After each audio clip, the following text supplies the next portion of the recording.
নমস্কার দর্শক বন্ধু, যারা আর্থিক সমস্যায় ভুগছো, যারা চাকরি করছো, জব করছো, কোনো প্রমোশন নেই, যাদের ব্যবসায় প্রচুর পরিমাণে লোকসান চলছে, সার্বিকভাবে আর্থিক উন্নতির জন্য কি করবে?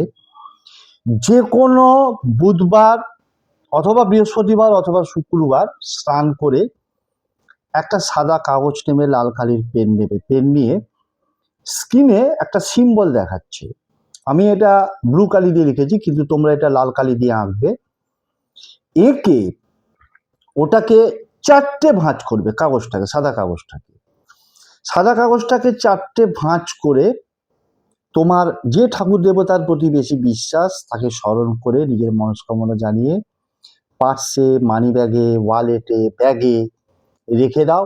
যেখানেই যাবে নিয়ে যাবে, দেখবে কোথায় দিয়ে কিভাবে প্রচুর প্রচুর পরিমাণে অর্থ আসছে, তুমি নিজেও সেটা কল্পনা করে উঠতে পারবে না।